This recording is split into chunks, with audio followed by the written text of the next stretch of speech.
You know, sometimes the best gifts don't come from stores. They come from creativity, a bit of patience, and maybe a tiny burn from hot glue.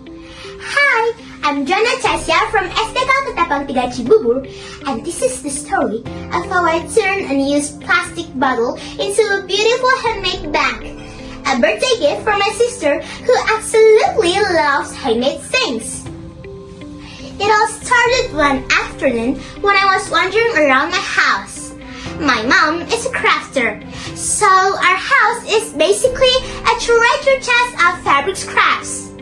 Used plastic bottle, old ropes, leftover fabric, bit of cardboard, name it.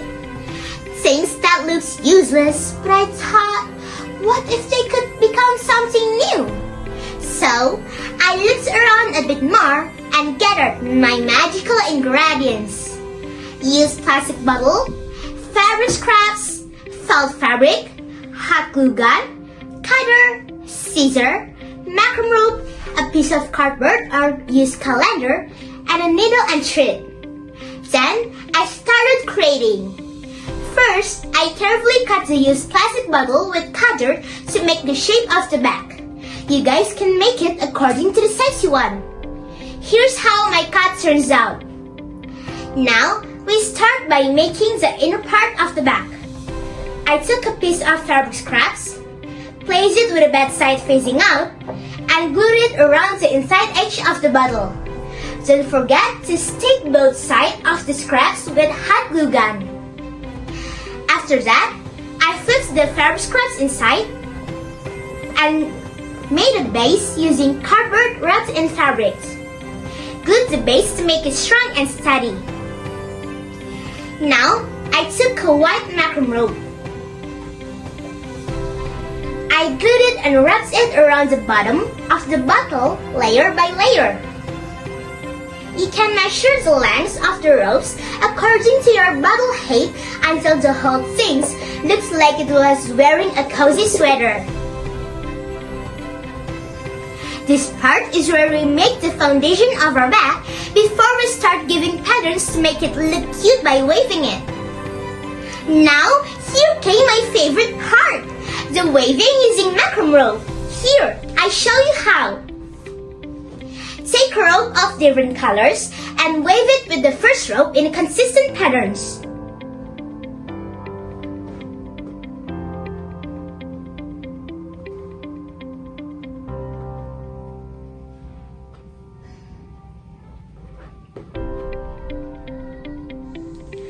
Until the whole thing is fully covered. After finishing waving, don't forget to cut off unnecessary part. Next, I made the handles by braiding it into 3 twists. Do it twice.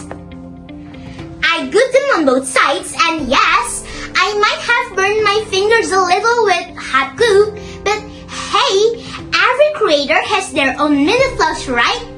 That's what makes us unique on our own. Then, I took a piece of felt, cut it to match the bottom, and glued it on neatly. I also made a small ribbon from leftover fabric because every bag deserves to feel fancy. For me, I used the length of 150 centimeters and the width of 12 centimeters. I did a back stitch in the back side with a needle and thread, then we flip it over. Glued it along outside at the top of the bag and knot it into a ribbon. When I'm done, I looked at it and thought, wow, this doesn't even look like trash anymore. It looked like something made with love. And that's exactly what I wanted to give. When I gave it to my sister, she said, wait, did you actually make this by yourself? And that made me smile because yes, I did. I didn't just give her back.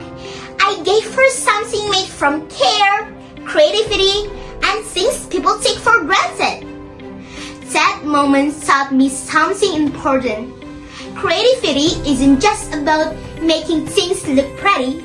It's about finding purpose in small things, giving them new life, and turning waste into wonder. Creativity is seeing what everyone else has seen, but thinking what no one else has thought.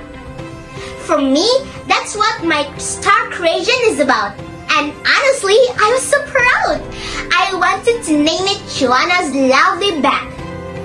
It's about turning simple ideas into shining creation that reflects your heart and your imagination. So yes, I didn't just make a bag, but something useful and meaningful. And that is for today. I'm Joanna Chasya, a proud student from STK Ketapang 3, and this is my star creation. Bye!